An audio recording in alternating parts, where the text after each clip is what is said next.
Slam poetry. He doesn't care if it's perfect. It's time to slam now. It's the biggest poem I've got inside of me. She was a thief. You gotta Love means to love a haunted house. Yelling, angry. Blood black nothingness began to spin. Specific point of view on To things. this day, I hate pork chops. I am the master of my fate. I am the captain of my soul. All right, here we go. Welcome to the Sophomore Slump. It's episode 2 of I Think, Therefore I Slam. It's Andrew here with you, and I have the coolest podcast rig I think I've ever worked with. Shout out to my boss for letting me borrow it. And I have a really fantastic spoken word performer with me here today.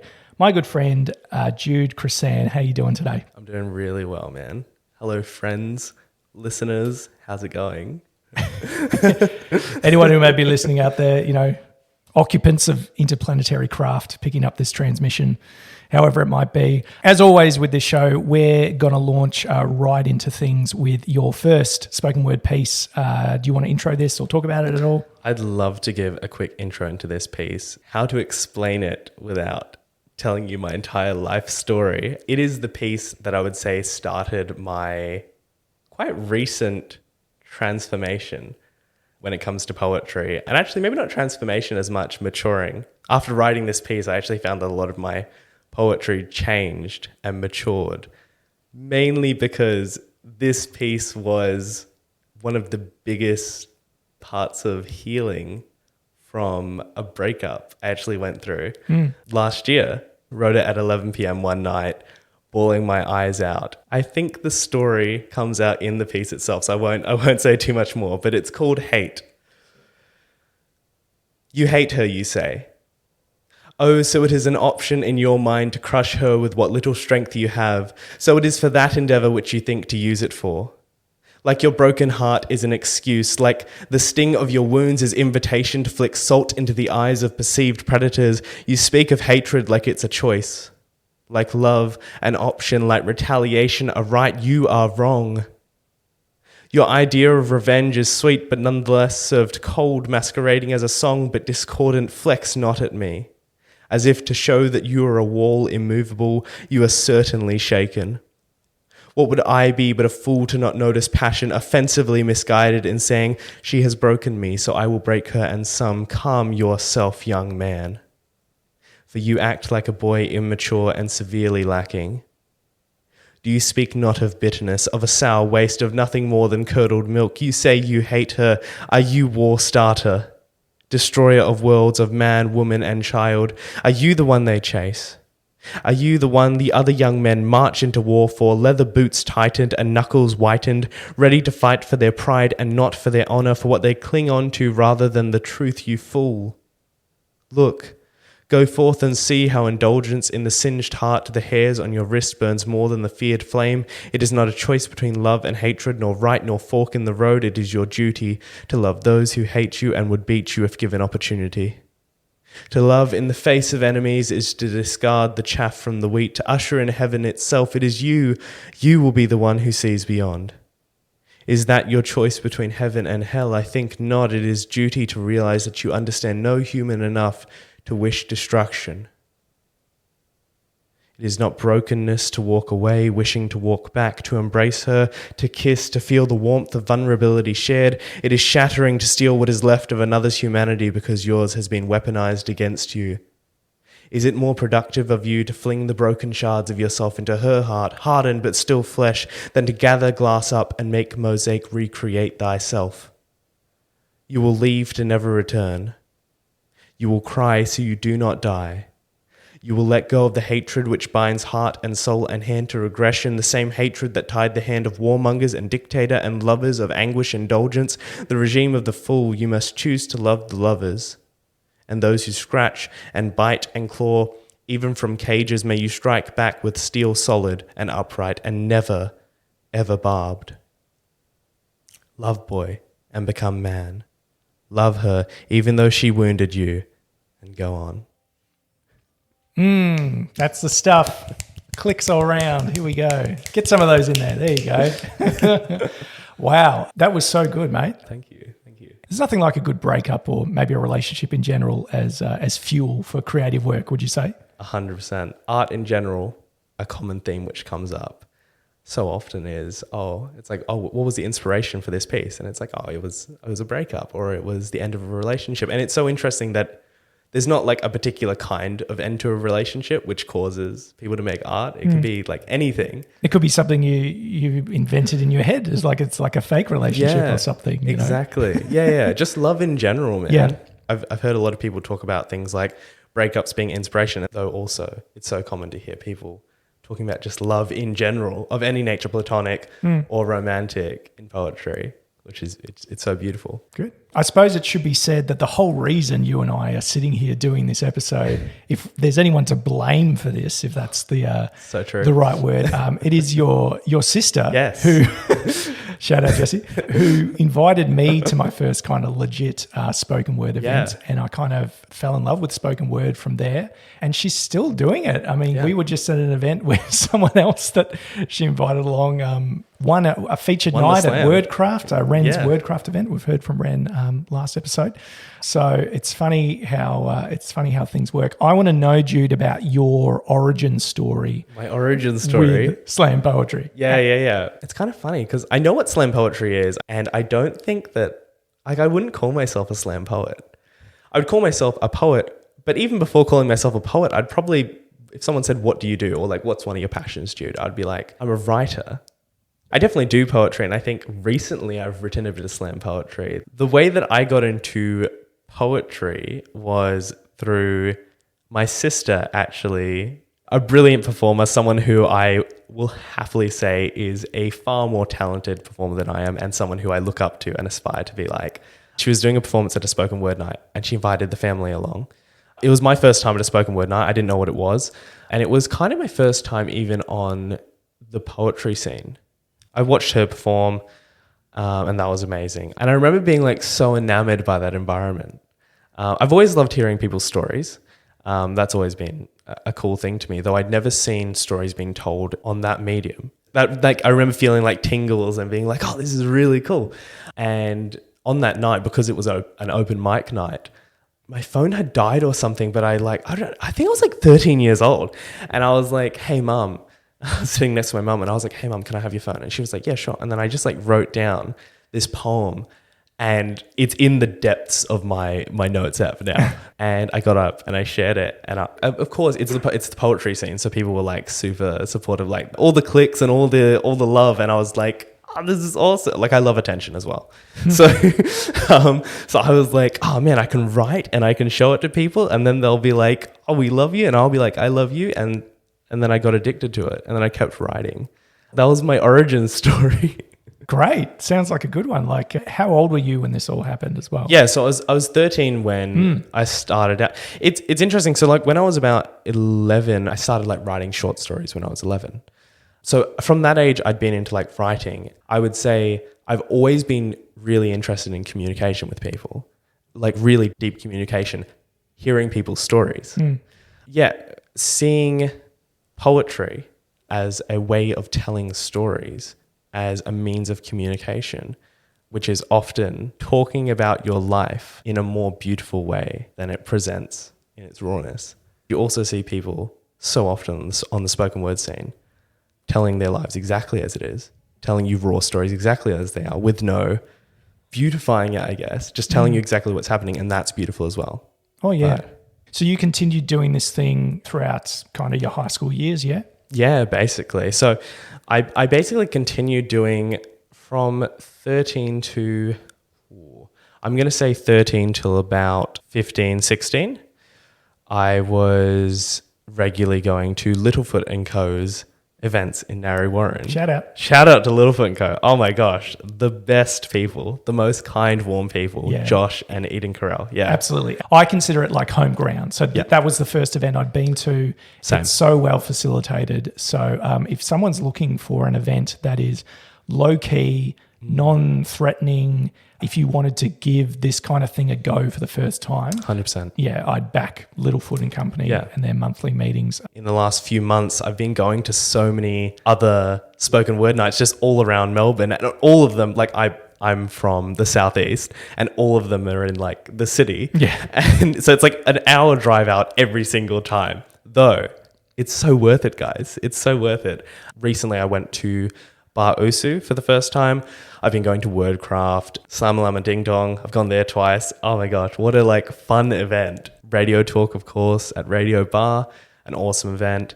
It's so interesting, like going to those events and being like, this is so beautiful, and it's a different demographic of people. There's different stories being told. They're run differently. And then coming back to Littlefoot & Co. Like, you know, I've been going to there since I was like, it feels like I was little, and being like, yeah, home ground. Exactly what you just said, Andrew. So it's like, it's always nice having that familiarity, even though it's so exciting to experience things which are different. I was part of a youth arts program. I think at the time it was called Spectrum Entertainment. It was a youth arts committee. And through that, I got a couple of opportunities to do like, you know, a feature here or there for Littlefoot & Co. I got the opportunity to be a guest speaker at Fresh Words, one of the young writers competitions. And so I was very much involved in the spoken word community for like this early teens part of my life. It's really weird talking about this. How so?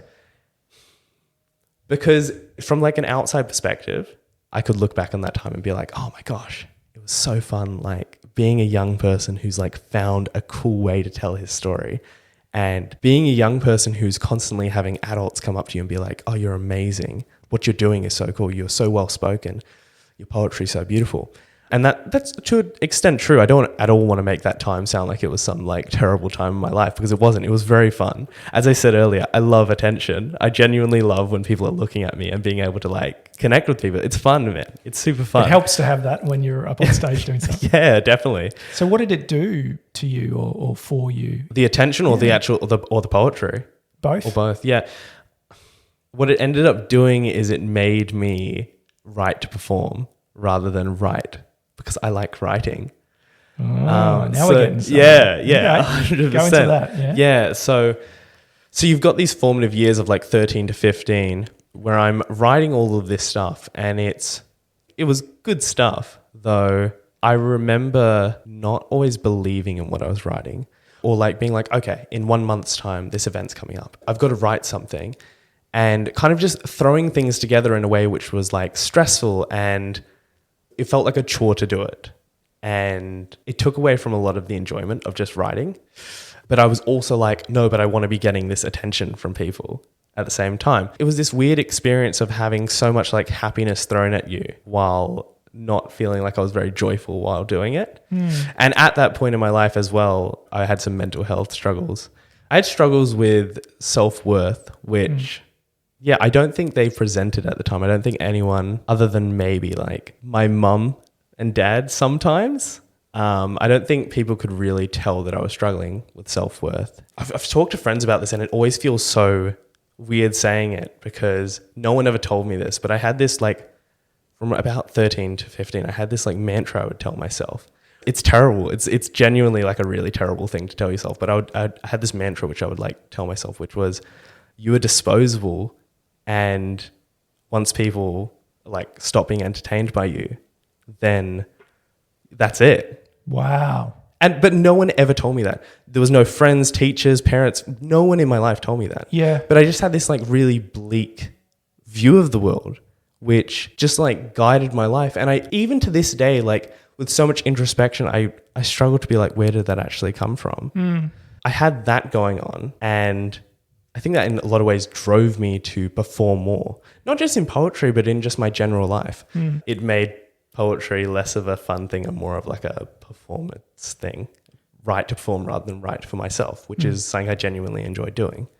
It's a lot there. No, that's super interesting, mate. So you had lots of people affirming you, encouraging you when you're in the spotlight and you're doing the thing which, when you think of public speaking and you think of how much fear there is around that, which I don't know how you feel about this, but I feel really fortunate that in most cases I feel pretty comfortable working in that space. It's not that I don't get nervous or anything, but I have a certain set of experiences and skill set that allow me to move in that space. Did you ever have anyone, though, encourage you, cheer you on when you kind of fell on your face, whether it was somewhere else in life or in that, did you not have the other side of the coin where someone was making you feel affirmed just for who you are? Not for the performer, just for who you are. So I did. Yeah. So my family was giving that to me. Great. My friends were, and people like acquaintances and people on the spoken word scene. Yeah. But I still had that mantra in my head. Wow. So it's strong. Yeah, it's just there, and it's like the world I'm living in.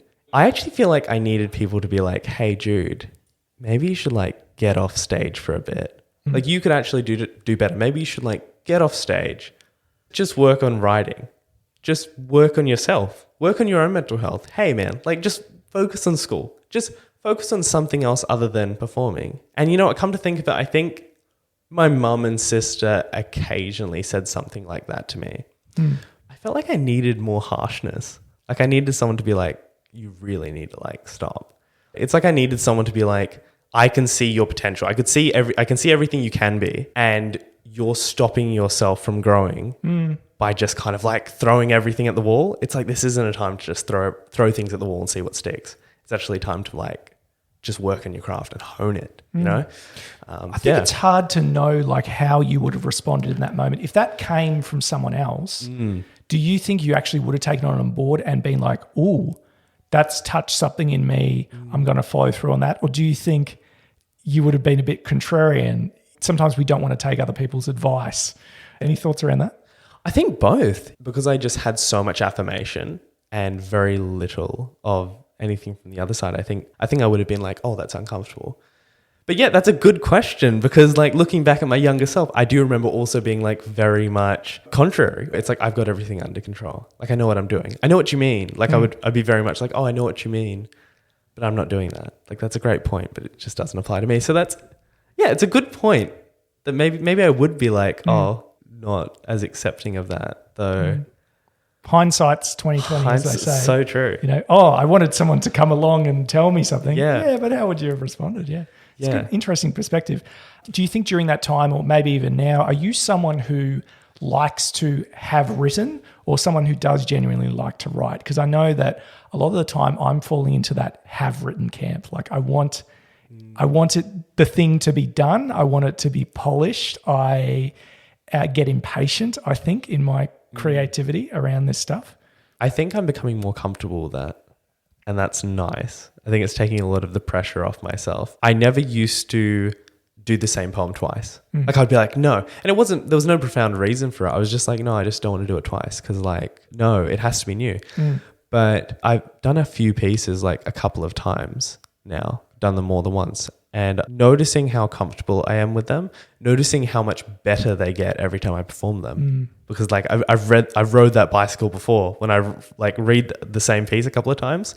I think I'm becoming more like have written camp.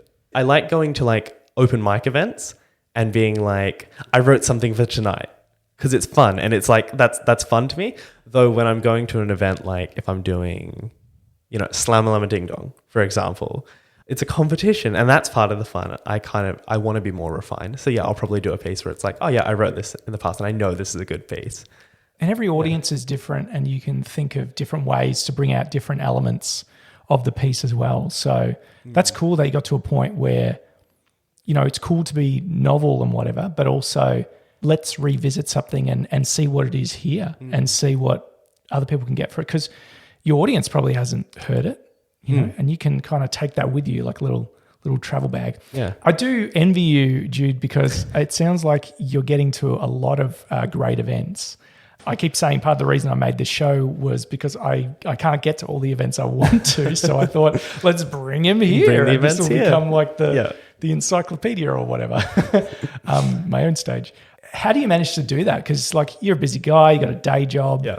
What are your tips and tricks of juggling all that? Oh man, just stop sleeping, guys. That's it. Just stop sleeping altogether. Stop it. No, it's been really interesting navigating this in the last like especially 2 to 3 months. I know there's so much going on in Melbourne, and I remember talking to another poet about this, and them being like, "We are so spoilt for choice in Melbourne. Like we could literally go to an event every single night." And I was like, "Wow, maybe I should go to some of those events." I think For 2 months now at least, I've been going to like 2 or 3 events every night. Every night. Whoa. Sorry, no, every week, not every night. You are out to control, mate. Yeah, man. I need to stop. No, I work as a tradesman and I wake up at 6:30 a.m. and I work till about 3 p.m. And then because I need to travel about an hour from the southeast to the city generally, my day is in blocks of like 2 where it's like 6:30 to 3 p.m. And then it's like, okay, have a shower, have a bite, talk to like the family, give people a hug. And then it's like 5 p.m. to 11 p.m. or 12 a.m. out. And it is tiring. I'm not going to sit here and be like, oh no, it's like fine guys. It's tiring. It's tiring. Though what I found has happened is I've been having more conversations with people than I ever have. But I think it's to do with like the nature of the spoken word scene, the nature of artistic spaces, where people are keen to share their story. They're going to these events to share their stories and not just like the basic parts of themselves, which are beautiful in their own rights, but it's like straight to the meat. Not much small talk in spoken word, is there? 100%. It's big talk. I've got a piece called Big Talk, actually. Yeah, yeah, I do. Really? I do. That's awesome. Yeah. The conversations I'm having with people, at the end of the night or in the middle of the night, the intermission, it's all me. Let's say I'm meeting about 2 people. I've been saying to my friends, I'm like, I feel like I'm falling in love with 2 people every 2 nights. Because it's like I'm just having these amazing conversations with everyone. Often, when you talk to people in the spoken word scene, everyone's coming from like such different backgrounds. It's like I feel so much love for these people, though I often feel like, there's a lot of like suffering in the human experience as well. So it's like I'm taking on a lot of like love and pain at the same time. Yeah. Though what's happened is I've started writing more. So it's like I'm able to unload all of this human experience and also offload it really quickly at like a super rapid rate. So I found that my capacity to go to these events and kind of have a day job and then have like all this other like nightlife stuff going on has expanded in a way. Yeah. Great. It sounds like it really energizes you. Like you're able to finish the workday, hard physical labor, and go, the night is young. Yeah. There's a gig up the road. Let's go. I'm going to write a thing for that. I'm going to not just sit there, but really get out there and meet new people. I want to expand on that because we had a fascinating conversation the other week about how you deliberately and quite radically kind of pushed yourself to meet a large number of new people very recently. What was that like? It was like your own private project, wasn't it? Yeah, no, it was. So it was super successful. Guys, the experiment worked. It was, I guess, the second part of fixing my mental health to a degree. I went through a period of a couple of years actually of depression. There was a lot of work that went into coming out of that. The first part of coming out of that was working on myself, working on, at the time, my studies, being engaged with that, being engaged with my work, daily planning. That was awesome. Volunteering, writing more poetry. That was such a beautiful journey, hard but beautiful. And it worked out really well. I got to this point last year, I think it was about August, where I was yearning to be around people who were smarter than me. I realized that I'd always placed myself in rooms where people were just interesting enough for me to be a little bit more interesting than them. Oh, wow. Yeah. And I realized that and I was like, that's an awesome way to stay comfortable. I don't feel like I'm learning. I don't feel like I'm challenged by people. I don't feel like I really have people who I can go to and be like, hey, I'm having this problem. I actually don't know how to deal with it. Can you help me with it? Can I be vulnerable with you? Can I trust you with that? So I was like, I don't have those people in my life. This is an issue. I would often be intimidated by people who were more interesting than me. I need to change that. So I made this decision where I was like, look, I don't want to be lonely anymore. I'm going to go change that. My entire life, I've had so many amazing opportunities thrown at me, especially social opportunities. I've missed so many opportunities, not because I didn't get them, but because I just kind of let them pass me by. And I was like, okay, I'm going to talk to everyone. Everyone, man. Everyone. So, at a spoken word event, if I saw someone who did a poem which I liked, I would be even more proactive to be like, hey, that was an awesome poem. But going even beyond that, I would be like, hey, let's organize a catch up. Not just at spoken word, but, I went to a friend's birthday party and I was like, I'm not just going to talk to these people who are like really entertained by me and I'm getting lots of laughs from. I'm going to talk to everyone else as well who I'm not getting lots of laughs from and I'm going to ask about their stories. And Doing that in every space I was in, constantly being like, let's organize a catch up. Knowing that some people would be like, no, not interested. Like, I didn't really get anyone who was like mean, who was like, oh, you're a loser. But just constantly going out of my way to start the conversation. Yeah, you're making the bid. Yeah. You're making the bid, which is not how a New Zealander cleans their room, by the way. You're you're making the social bid. Yeah, that's so cool. Sorry, go on. So stupid. I'm sorry, everyone. Bid. I'm making my bid. You just lost all of your New Zealander audience. Oh, I love All that. Kiwis. I love... Yeah. That's a pretty good way to come back. I'd love some Kiwi artists to come on here as well one day. We'll see. Trans-Tasman. Trans-Tasman. Awesome. Is it the Tasman Sea between I have no Australia idea. and I have no idea about trans, geography. whatever the name of the body of the water is? Yeah. Yeah. That one. Yeah. That- So you were really making the bid to put yourself out there Yeah. and go, are you interested in, I mean, it's friendship, right? I think friendship's underrated. You know, we think 100%. we think that there's only like two settings. So there's 0 randoms and people you don't know, and then there's like 100 where you're like blood brothers or sisters or whatever. But there's room in society for all kinds of levels of relationships. You don't need to tell everyone everything. There are so many people, like an unprecedented amount of people who are just waiting for you to ask them about who they are. And they just want to tell you everything. My brother had passed away when I was about 13. You know, that's one thing that separates you from your peers. You're grieving. And I guess I'm happy for them in some ways. People don't know how to like deal with that. They don't know how to support you. Some people do. That's awesome. But often kids that age just don't understand how to like deal with that yet. And on top of that, I was also more of an emotionally mature guy. That kind of separated me from people in some ways. I remember being 13 and feeling that separation and being like, oh my gosh, I wanted those connections where it's like, oh man, I want to be real, like have deep, deep, deep friendships.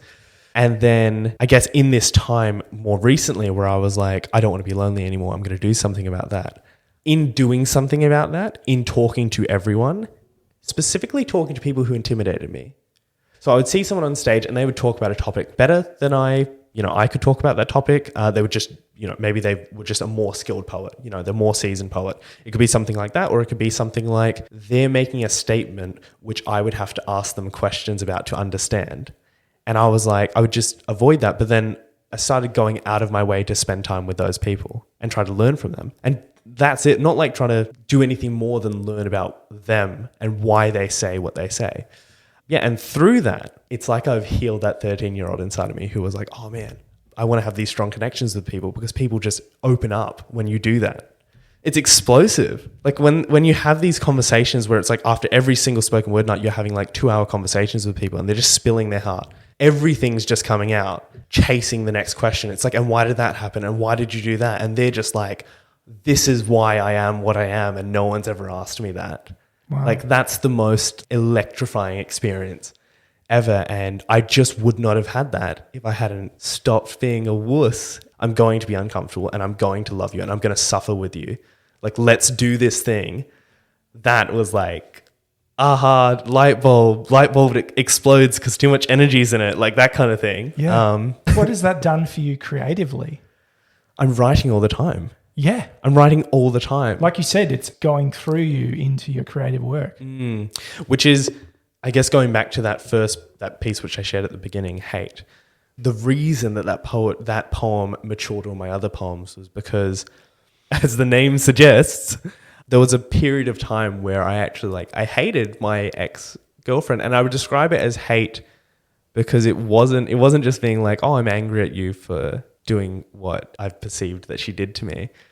It was going beyond being like, I want you to stop doing that. You're making me angry that you're doing that. And it was going to a place of anger turned to rage, turned to hatred of like, you've done this thing to me and you've broken my heart so much that I now want to just see you suffer, but not like see you suffer so you can learn. And going to that dark place and kind of feeling this hatred, and it was just like, it was bubbling up like a cauldron. And then I would get to this, like the peak of that where I would go, I don't actually want to hate her. Like I loved this girl for like a year and a half, 2 years. I don't really want to hate you. And I know that hatred doesn't really lead anywhere good because it's just hatred. That's it. That's all hatred is. It's just hatred. It's not anger that turns to let's change things. It's such a stagnation of being.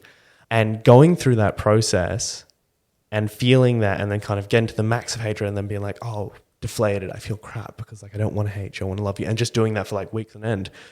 Writing that poem where I was just like, shut up, little boy, like just stop, man. That was what that poem was. It was stop. You're actually doing the wrong thing here. You're killing yourself by what you're doing. Like, are you a war starter? You're a peacemaker. You're not a war starter.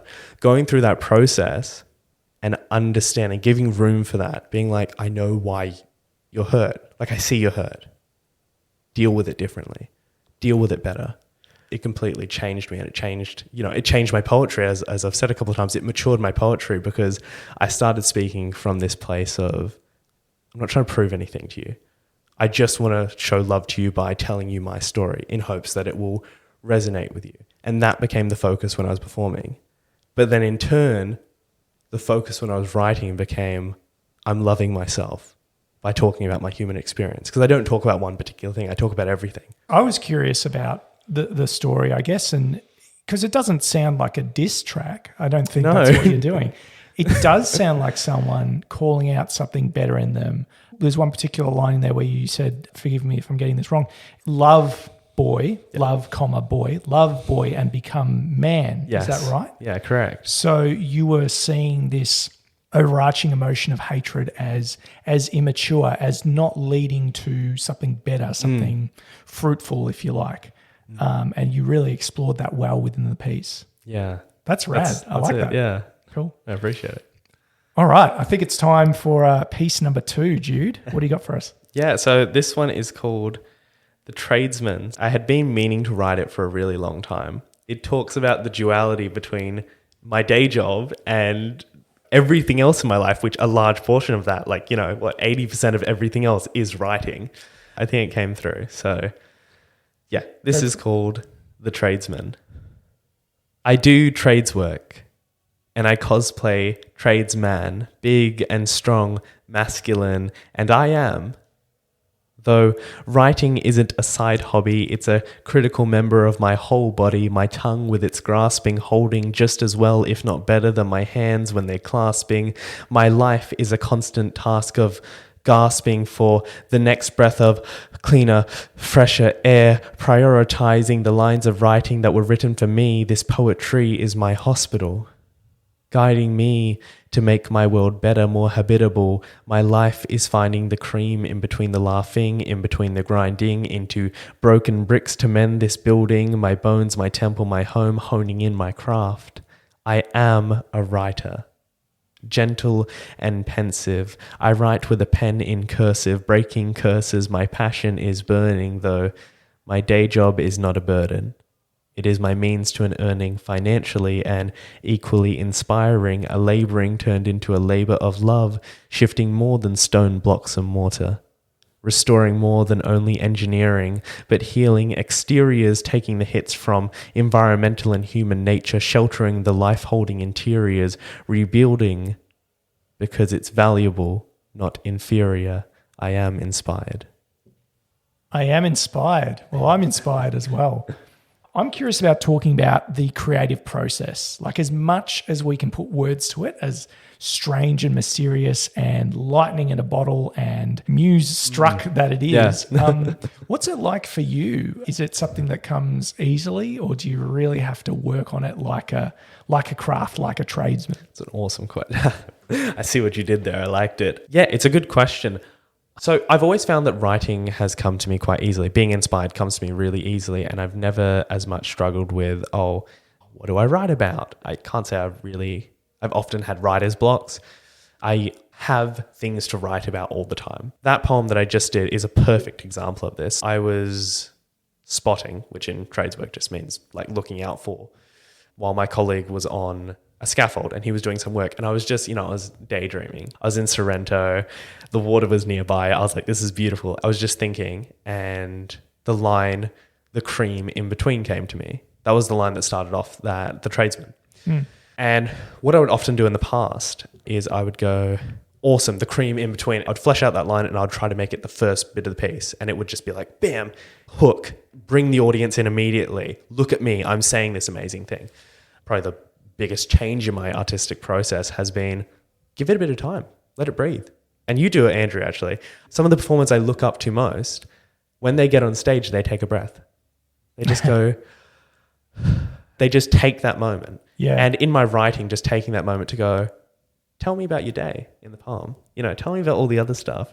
Don't just give me the cream, which is the poem. What I'm saying is the cream, the fat, the flavorsome stuff. It's beautiful, though it's in between, and kind of talking about my work and talking about my writing and not just the cream. That's like, I guess, a more subtle theme within the poetry is acknowledging all the other stuff. So in my poetry, my artistic process, like how would I describe that is taking a breath, taking a bit of time to world build. That's the word for it. That's the word.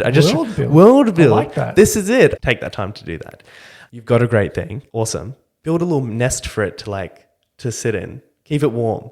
You mentioned that breath that some people do. Yes, I do it. I do it because I need it often. It's nerves or just an ability to drop into my body, I suppose, and center myself. I'll often close my eyes when I do it as well.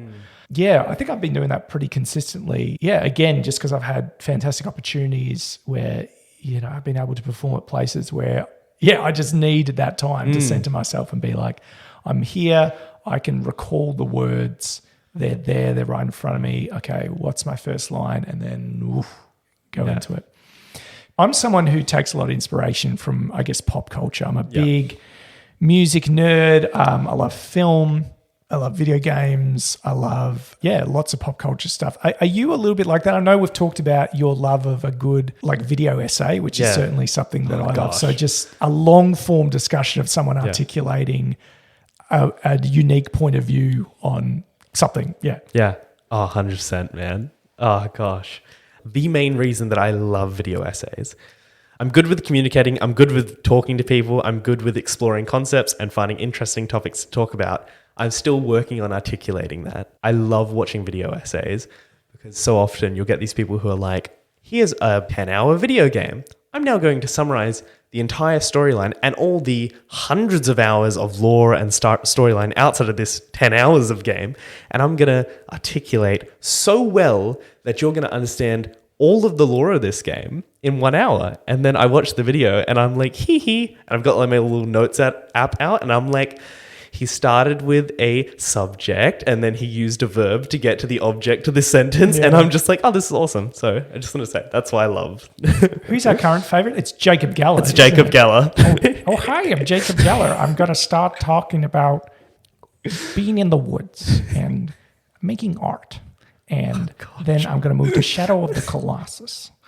Jacob Geller's worth a real follow. Someone who, has a real knack of... loves talking about art and philosophy and somehow fusing those into video games, which, can be a subject that brings up a whole lot of different feelings of people and can be something seen as a certain way. But when someone can take that and run with it, it's really good to see. Do you have any other favorites at the moment? I think Jacob Geller's been my main source of that kind of content for a while. I mean, I do watch, I've got to get his name right. Apologies if I botch his name, but he does specifically Elden Ring content. Okay. It's not Noah Caldwell-Gervais. No. Here's Noah Caldwell-Gervais. I'm here talking about Fallout and how it is. It's not him. It's VaatiVidya. No. Oh my gosh. Yeah. He's great. He's got quite a rich voice and he says, today we'll be talking about the wizards in Elden Ring. And I'm doing his voice far more sexily than he does his voice. This but is some ASMR shit. ASMR, this is great. But he has a deep British accent. And it's nothing like this. But it's British. I'm just going to go back to my Aussie accent because I hurt my own ears hearing that. But he's really good and I listen to him before bed at night. I would love to do that. I'm interested in how you feel about it because it's long form. It would be like writing a long form piece of informative writing, which is very different to writing a 2-minute abstract, playful spoken word piece. So I don't know. I think I've half started one or two bits and then just haven't been able to quite get the tone right or whatever. I don't know. Is that something you want to try your hand Oh at? my gosh. It's funny again that you mentioned this because I was just having a conversation with a poet at Slammer, Lama Ding Dong, last night.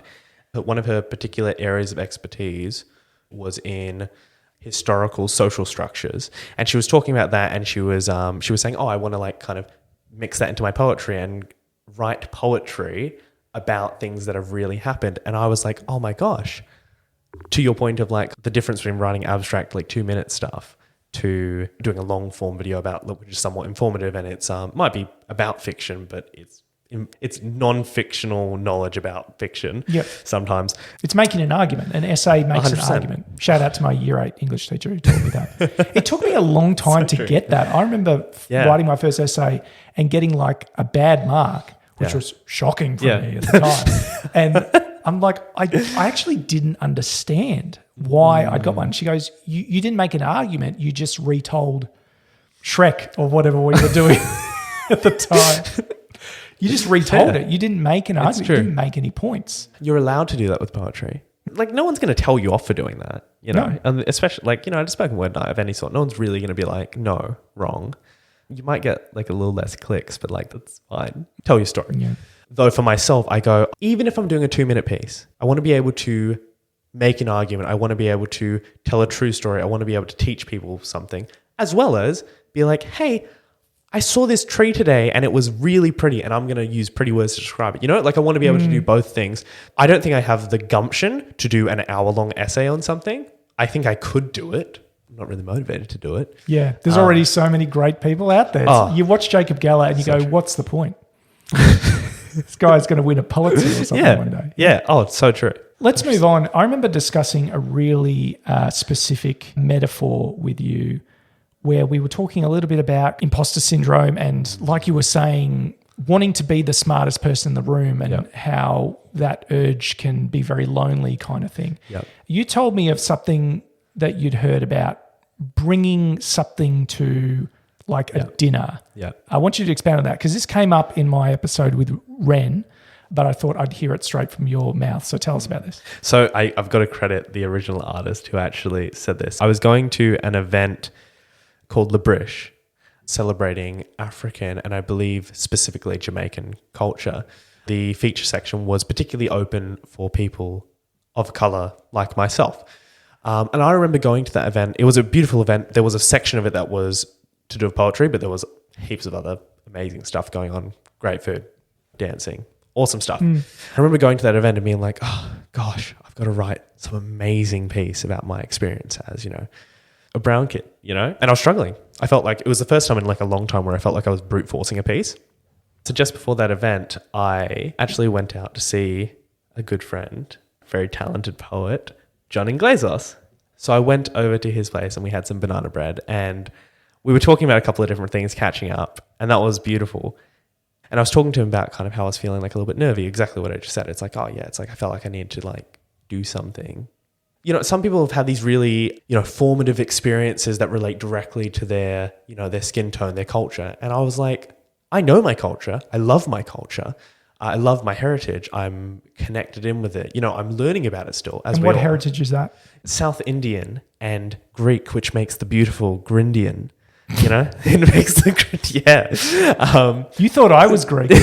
I thought you were Italian. That's right. And then you were like, no. I'm like, no, I'm the whitest white boy you've ever seen. Got potatoes in my blood. I mean, you know, you white guys all look the same. I'm so sorry. That's going in. That's staying in. That's going to make tomorrow's headline. Go on. Poet gets cancelled. So I was talking to John about this thing of like, I don't feel like my formative experiences have been around my heritage. It hadn't. I actually feel like, you know, what I write about on a daily basis is relatable to people of any heritage. A lot of people can relate to it. It's not related to my heritage or skin tone. So I was talking about that and the feeling of being like, I need to write something amazing. And he uses the most beautiful metaphor, which applies to so many different performing spaces, which is, he said, often you go to these kinds of, you know, spoken word events and everyone's trying to bring the turkey to dinner. Gobble, gobble. Gobble, gobble, yeah. Everyone's trying to bring the big thing. Everyone's trying to bring, the big story. And by the end of the night, often you're like, oh my gosh, those were delicious. Those are amazing turkeys, very well cooked, beautifully seasoned. I'm full of turkey though. I'm really full of turkey. Sometimes the thing that you need to do is bring an entree, make it taste good. And the peace that gave me to go into that event, it was exactly what I needed in that moment. Wow. But beyond that event now, just taking that into consideration, sometimes when I'm going to an open mic night, just grounding myself and going, hey, I'm sharing, like just changing my words. No, I'm actually not going to perform today to my friend. I might be talking to them. And they're like, oh, are you performing tonight? Oh, yeah, I'm sharing tonight, which is what I'm doing. I'm sharing a story. I'm sharing a story with friends who like words.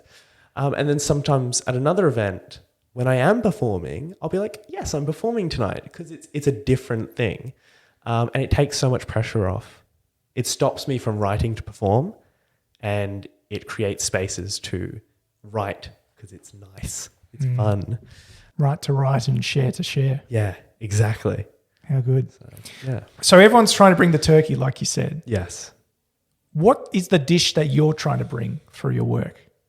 I'm trying to serve love, my experience of love, my journey with love, my journey to achieve love in a way which is honest. And while hopefully that dish looks really pretty, because I like pretty food, I like things which are served well, I want it to have none of the, BS.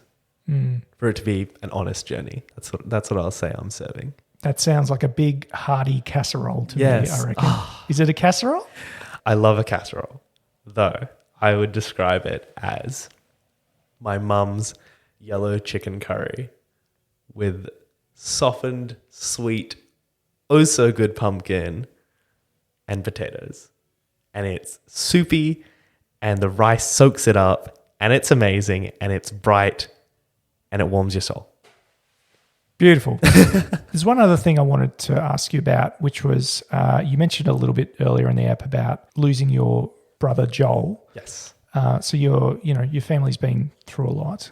How does that experience form part of your creativity? When you're performing, do you feel like Joel's with you in a way?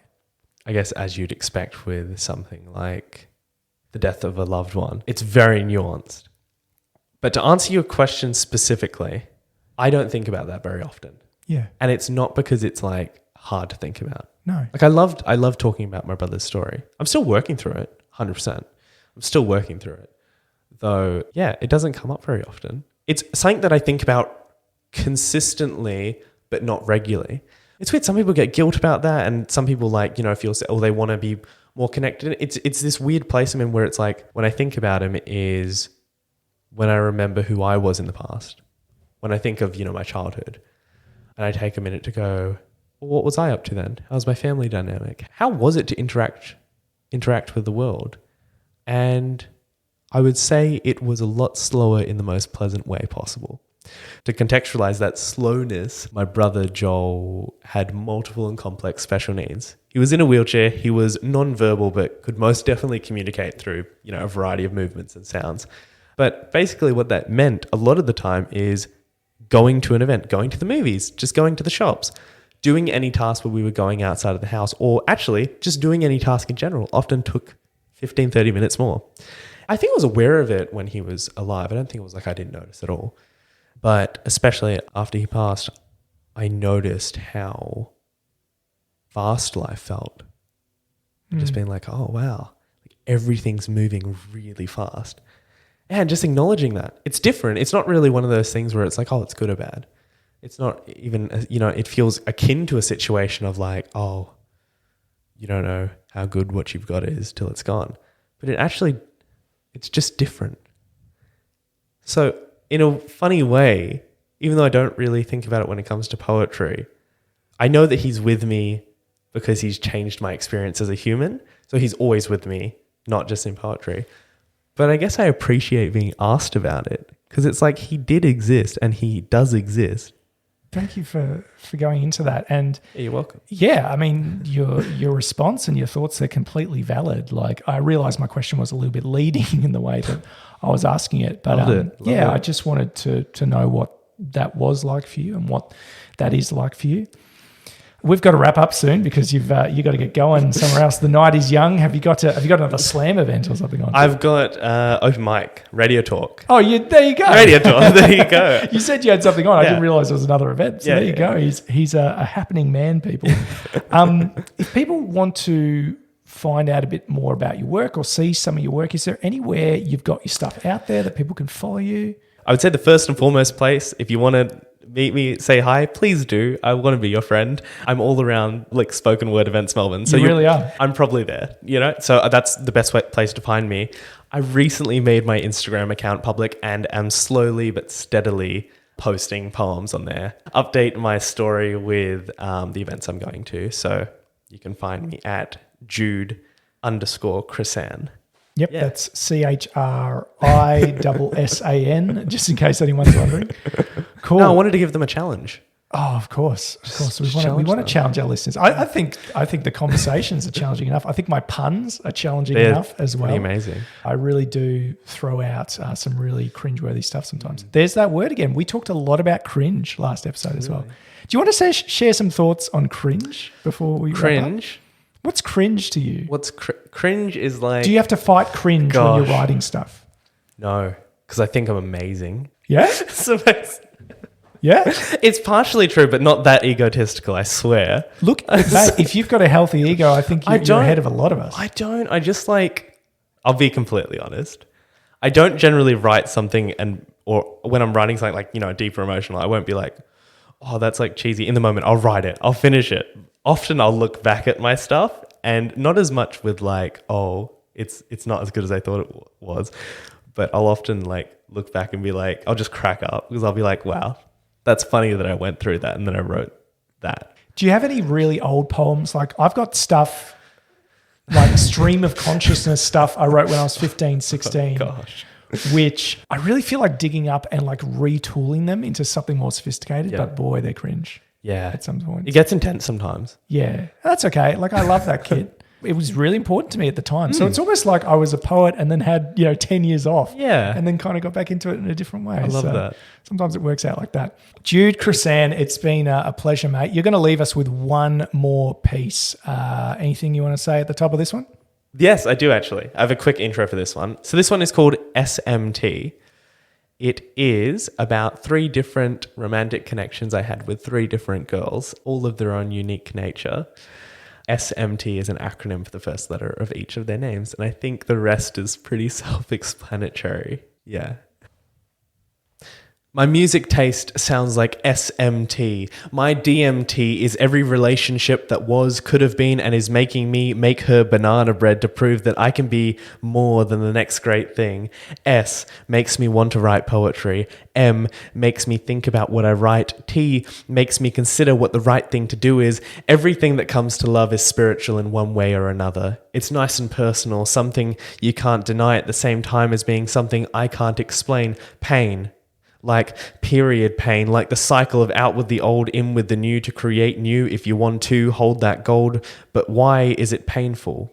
I'm in pain and a fool to compare my pain to period pain, something I'll never be able to fully understand as a man, but I can take someone else's word for it, that it hurts and is part of the process of life, like love. Process that. I hope you are doing well. T. I hope life doesn't feel like a test more than rest, more difficult than it has to be. I hope you are full of hope and who you want to be, and you are with who you want to be, even as we are not meant to be. I loved you like I loved you when we said we loved each other, when we were friends, before lovers, and more in love than ever. I hope you do all the things that we said we do together, but better with yourself and another, if that's what's meant to be. M. Thank you for rejecting my romance. My stance standing parallel to you is just that, parallel to you. Being in the same room is being in the same room, and not every room is a bedroom. I like walking in parks with you and hearing about the boys who will fall in love with your soul and your eyes and the places where your smile creases and all your pieces. It's peace being friends with you, and I never thought once that I was stupid for asking you to be with me. because that could have been lovely, and I would have made that turn of a page in my book that was a stage of life that lasted 1 week in the chapter Choose Your Own Journey. I am so free.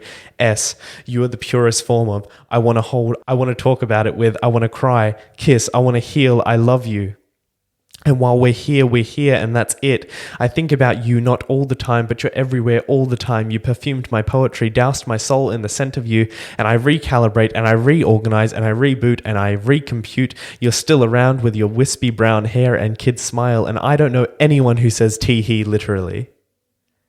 And I don't know anyone who tears me apart so gently, and I didn't know that knowing you would be a movie scene fantasy, but the first time you looked at me, boys, I think she's the one. Who I will go to the indie cinema with in the foresty suburbs, and she'd rest ahead of me, and we'd hold each other, and we'd hold each other, and she'd not be mine, and I'd not be hers. And that would be true love. The dancers dancing and leaving room for the dancing, the understanding, transient, transcendental love that doesn't need to worry, that doesn't need to want anything more than I love her. My playlist sounds like all of them. And then, and there, and now, and how do I not overflow with that SMT thing? Give me another hit of oxygen. Jude Chrisan, he is the man. Thank you so much for coming on. I think, therefore, I slam. Oh, that was cool. Thank you so much, mate. It means a lot. Thank you. I really appreciate the conversation. It's always good to chat with you. Cool. Yeah. We'll see you around the traps. 100%.